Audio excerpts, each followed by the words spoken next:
Olá pessoas, na aula de hoje, modelo cinético dos gases, tá? Sequência aí do capítulo 6 do livro, volume 2.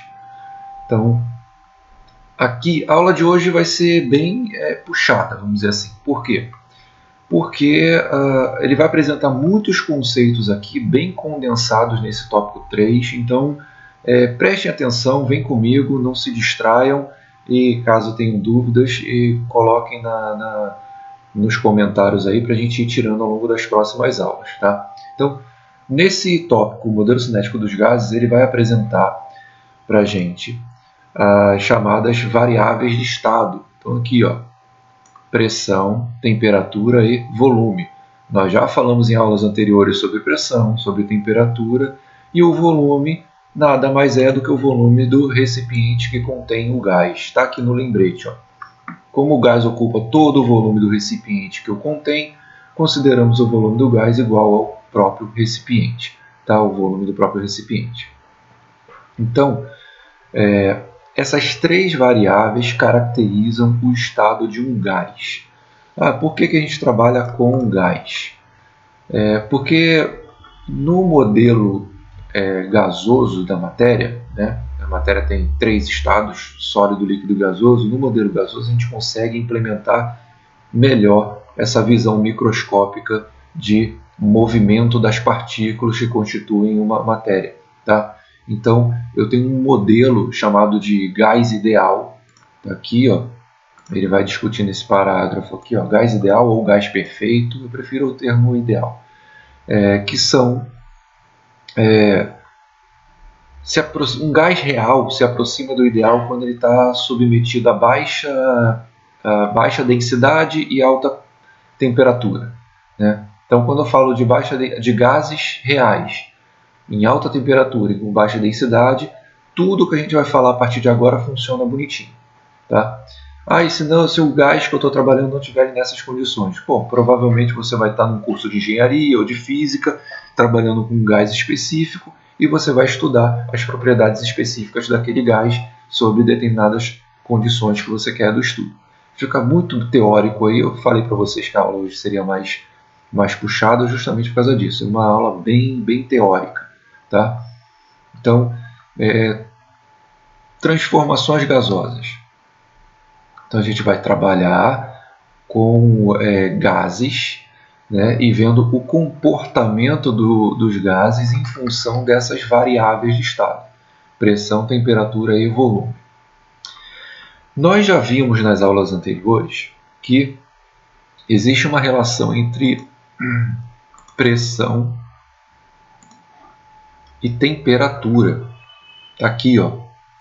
Lembra aqui nesse desenho, na figura 6.22, a gente disse que aquecendo o líquido, né, no caso aqui era um líquido, né, as moléculas ganham velocidade, ou seja, a temperatura aumenta e isso aumenta a pressão nas paredes do recipiente. Com gás vai ser a mesma coisa. Se eu aquecer um gás, as moléculas dele aumentam de velocidade, aumentando a pressão nas paredes do recipiente. Se eu tenho um certo gás aqui, ó, contido no recipiente, e eu diminuo o volume dele, tá? Eu vou pressionar essa tampa aqui para baixo, esse êmbolo aqui para baixo, ó, reduzindo o volume. O que vai acontecer com a pressão? A pressão aumenta. Então aqui, ó, eu tinha uma pressão de 1 atm aqui, ó, reduzi o volume e a pressão passou a ser de 25 atm. Bom, a gente viu que pressão é a quantidade de colisões que as moléculas executam nas paredes do recipiente. Pensa dessa forma. Então, se eu reduzo o volume, eu estou aumentando o número de colisões que as partículas executam nas paredes. Está aumentando o número de colisões, aumenta a pressão. Tá claro? Então, transformações gasosas nada mais são do que eu avaliar esse conjunto de variáveis, pressão, volume e temperatura, quando uma delas é alterada. Se eu alterar a pressão de um gás, como é que o volume e a temperatura se comportam? Se eu altero o volume, como é que a pressão e a temperatura se comportam? Se eu altero a temperatura, como é que o volume e a pressão se comportam? Tá ok? Aí, aqui, ó, no lembrete, todas essas transformações que a gente vai falar até nesse trecho do livro, tá? Leva em consideração que a massa do gás no interior do recipiente ela se mantém constante, eu não estou alterando massa. Se eu estiver tirando o gás, deixando o gás escapar ou adicionando gás, a coisa muda de figura, tá? Aí eu tenho que fazer um ajuste aqui, tá, ok? A gente já vai ver isso já. Então vamos para esse gráfico aqui. Eu falei que a gente ia avaliar a situação do gás em função das variações das variáveis de estado. Então, esse diagrama aqui, ó, o diagrama PV, ele é muito usado para essa situação. O diagrama ele mostra a pressão e o volume de um gás, e essas curvas aqui, ó, que estão no gráfico, essa curva em azul e essa curva em verde, são curvas de temperatura, são isotermas, que a gente diz. Tá? Então, qualquer ponto sobre essa curva está na mesma temperatura. Qualquer ponto sobre essa curva verde aqui está na mesma temperatura. Então, essa curva azul está na temperatura T0, a curva verde está na temperatura T. Então, no ponto zero, o gás está numa temperatura T0, numa pressão P0, num volume V0. Se eu aumentar o volume do gás, aqui estou indo do V0 para o V1, estou aumentando o volume do gás, tá? Fazendo ele chegar aqui no ponto 1, mantendo a pressão constante. Quem é que sofre uma alteração também? A temperatura. Então eu não consigo aumentar o volume do gás mantendo a pressão constante sem com que a temperatura sofra também uma alteração. Aí vamos lá, vou pegar o gás e levar ele até o ponto 2, aqui, ó, tá? O que está acontecendo aqui do ponto 1 ao ponto 2? O volume está diminuindo. Quando o volume está diminuindo, consequentemente a pressão está aumentando. Olha lá, volume diminuindo, pressão aumentando. E o que acontece com a temperatura? Está sendo mantida constante. Aqui, ó, essa transformação, esse passo do 1 para o 2 está sendo mantido na isoterma da temperatura T. Tá bom? Então, espero que não tenha ficado muito confuso. Se ficou, revisa isso daqui, leia o texto do livro. Tá? Então, esse gráfico aqui está indicando para a gente simplesmente isso. Transformações gasosas, alterações de uma variável em função da outra. Então, quando eu altero uma variável, como é que ficam as outras duas? Tá? Matematicamente, isso aparece aqui para a gente na forma de uma equação. Tá aqui, ó. Essa é a chamada Lei Geral dos Gases. Então, quando eu falar Lei Geral dos Gases, eu estou dizendo isso aqui, ó. PVT igual a PVT. Esse primeiro termo da igualdade está numa situação, que ele está indicando aqui 0, e o segundo termo da igualdade está em outra situação. Pode ser situação 1 e situação 2, situação A e situação B, depende de como você indica aqui no gráfico. No gráfico ele indicou 0, 1 e 2 como os pontos para a gente avaliar o estado do gás. Tá? Podia ter colocado A, B e C. Então aqui seria PA, VA e TA. E aqui PB, VB e TB. Tá bom? Não sei se estão entendendo, mas esses índices aqui indicam a situação do gás aqui nesse gráfico. Tá? Então, a 0, perdão, e aqui o que seria na situação 1, que é o T. Ó. Vamos trabalhando isso aqui nos exercícios. Acho que vai ficar mais claro para vocês. Tá? O que eu posso falar mais aqui é o seguinte. Essa equação indica que a pressão e volume são inversamente proporcionais. Pressão e temperatura, assim como volume e temperatura, são diretamente proporcionais. Em outras palavras, é o seguinte: quando eu aumento a pressão, quando a pressão aumenta, o volume tende a diminuir. Tá? Quando a pressão aumenta, a temperatura também aumenta. Tá bom? E quando o volume diminui, a temperatura também diminui. E vice-versa. Eu posso fazer o inverso também. Aqui, ó. Vamos olhar só para volume e temperatura. Se eu aumentar o volume, a temperatura também aumenta. Se eu aumentar a pressão, a temperatura também aumenta. Tá? Então, o que está em cima da fração é proporcional ao que está embaixo. E o que está em cima da fração são inversamente proporcionais entre si. Tá? Seguindo aqui, ele diz para a gente o seguinte: já que essa relação é mantida constante, tá vendo? Ó? PVT no ponto 0, PVT no ponto 1, PVT no ponto 2, isso é sempre mantido constante para um sistema gasoso. Quando é que isso vai ser alterado? Isso só vai ser alterado quando eu alterar a quantidade de gás. Tá? Essa quantidade de gás está indicada aqui, ó, por essa letra N, que representa a quantidade de mols.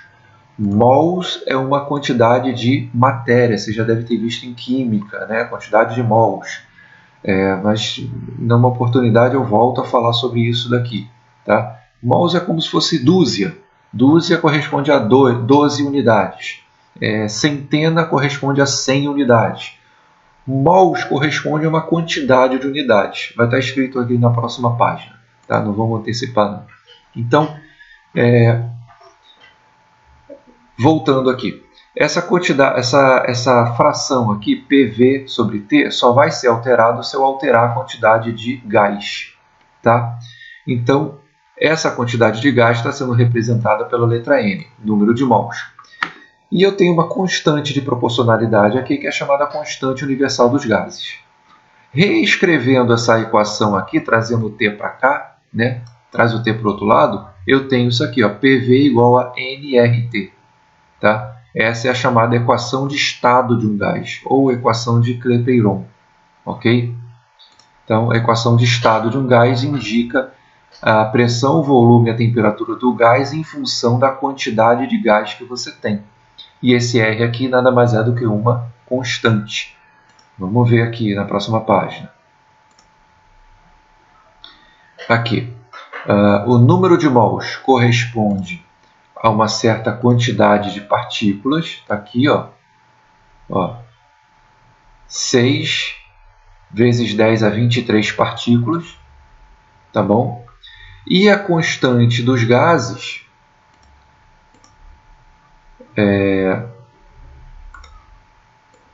o R, ele é 8,34, ele é uma constante, então o valor dele é fixo, mas ele é fixo em função das unidades de medida, que é Joule, Mol, Kelvin. Se eu troco as unidades de medida, eu troco o valor. Tá? Aqui está em calorias por Mol Kelvin, então mudou para caloria, mudou o valor. Vamos esquecer um pouco essa segunda parte aqui, vamos nos concentrar só na primeira. Tá? Vou destacar aqui, só isso aqui ó, que eu quero. Tá? Olha só para essa primeira parte. O R é aproximadamente 8 joules por mol Kelvin. O que significa esse R? Vamos entender, as unidades ajudam muito a gente. Ó. Joule é unidade de energia. Mol é quantidade de matéria, Kelvin é temperatura. Então esse R está dizendo o que para a gente? Esse R está dizendo que uma certa quantidade de gás, 1 mol de gás, precisa de aproximadamente 8 joules para que a temperatura dele aumente 1 Kelvin. Vou repetir. Uma certa quantidade de gás, ela precisa... Uma certa quantidade não, perdão. 1 mol de gás precisa de aproximadamente 8 joules para que a temperatura aumente 1 Kelvin. Então esse R aqui nada mais é do que uma quantidade de energia distribuída para uma certa quantidade de matéria variar a sua temperatura. Então, essa expressão que a gente viu aqui na página anterior, né? PV sobre T, esse PV sobre T corresponde a uma certa quantidade de energia. Se eu combinar pressão, volume e temperatura de um gás, significa que eu tenho uma quantidade de energia armazenada nesse gás.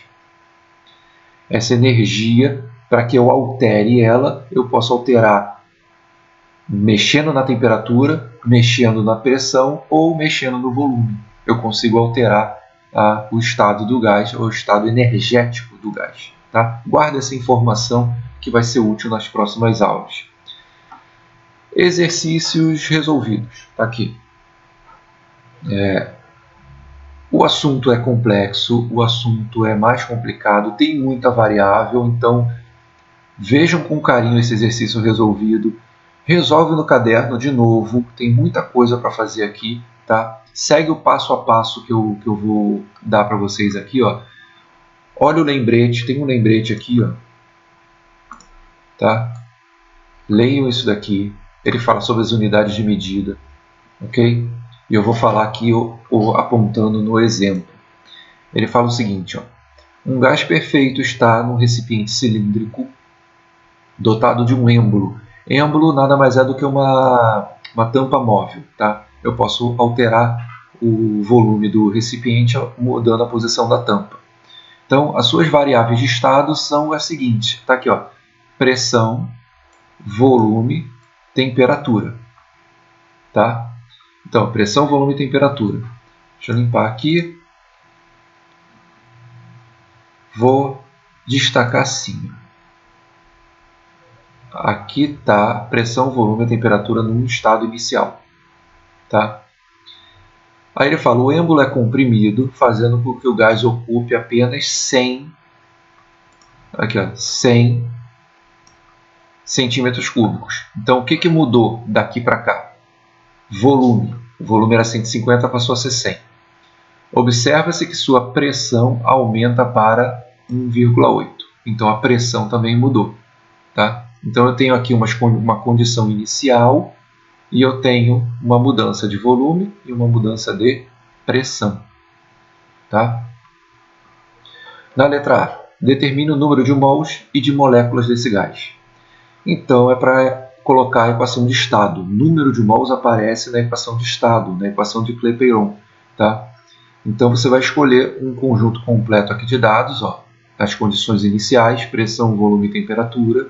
A gente não vai trabalhar com os volumes finais, não, nem com a pressão final, aqui com o início. Tá? Então, está aqui, ó, pressão, volume, tá? E a temperatura já está aqui, 27, ele não destacou, eu aconselho que vocês escrevam aqui também, faz uma lista de dados, pressão, volume, temperatura, passa a temperatura para cá também e coloca o R.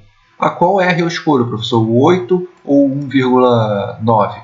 Você vai olhar para a unidade de medida. Tá? Trabalha com a unidade de medida do sistema internacional.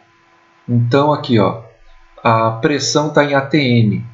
Ele vai passar o ATM para o sistema internacional, que é Pascal. Então, 1 ATM é 10 a 5 Pascal. Então, ele só colocou aqui, ó, 10 elevado a 5 Pascal. Centímetro cúbico, você vai passar para metro cúbico. Tá? Então, centímetro cúbico vai ser 10 menos 1 centímetro é 10 a menos 2. Né? O centímetro cúbico vai ser 10 a menos 6 metros cúbicos. Ok? 10 a menos 6, ele voltou 2 casas decimais aqui, ó, por isso que ficou 10 a menos 4. Ok? E como ele está trabalhando aqui, ó, com Pascal e metro cúbico, ele colocou aqui a constante em Joule por mol Kelvin. Tá? Então, tudo no sistema internacional. Pressão no sistema internacional, volume no sistema internacional, então a constante também no sistema internacional, Joule, mol e a temperatura em Kelvin. Então, não usa 27 graus Celsius. Temperatura sempre na escala Kelvin. Por isso que ele já deu aqui 300 Kelvin. Se não tivesse em Kelvin, converte para Kelvin também. Estaria aqui nessa lista convertendo. Então, aplicou a fórmula, ele isolou o N, colocou na fórmula, resolveu. Depois ele usou a fórmula do N com o número de Avogadro, que está aqui em cima. Tá? Tá aqui, ó. É essa formulazinha aqui, ó, que ele está colocando, tá? É essa formulazinha aqui, ó. Só que destacando esse N aqui, ó. Traz o A para cá, multiplicando, tá bom? Então, ele vai ter aqui, ó. Isso. Ele calculou o N, depois ele botou o N, substituiu o N aqui vezes A, que é o número de Avogadro, e achou a quantidade de moléculas, tá? Refaçam isso daqui no caderno com calma, identificando cada item, onde aparecem as dúvidas, para a gente tirar na próxima aula, tá bom? Tentar fazer a próxima aula síncrona, vocês tirarem as dúvidas sobre isso daqui. Letra B. Calcule a temperatura do gás após ser comprimido. Olha lá, após ele ser comprimido, o que sofreu alteração? O volume e a pressão. Então ele tem aqui, ó, PVT no inicial, PVT final. Então substituindo aqui, ó, a pressão inicial 1,2, volume inicial 150. São esses valores aqui, ó, 1,2, 150. E a temperatura inicial 300 Kelvin. 300, não usa 27, usa sempre na escala Kelvin, tá? Sempre que você trabalhar com temperatura numa fórmula, a temperatura absoluta, tem que ser a temperatura na escala Kelvin. E aqui, ó, a pressão depois da compressão e o volume depois da compressão. Tá? Multiplica os numeradores, depois multiplica cruzado, desenvolve, e você vai achar que a temperatura vai ser de 300 Kelvin. Ou seja, continua com a mesma temperatura. Tá, ok? Então, como é que você resolve isso? Multiplica os numeradores, depois multiplica cruzado. Multiplicando cruzado e desenvolve. Tá? Se tiver, de novo, dúvida na hora de desenvolver, anota a dúvida para a próxima aula. Ok? Eu vou deixar os exercícios propostos aqui dessa página para vocês resolverem. Ok? Por hoje é só. Espero que esteja com bastante dúvida e que vocês anotem essas dúvidas para que a gente tire nas próximas aulas. Ok? Pode até escrever aí nos comentários para já guardar a dúvida para que na próxima aula eu explique para vocês. Por hoje é só. Até a próxima.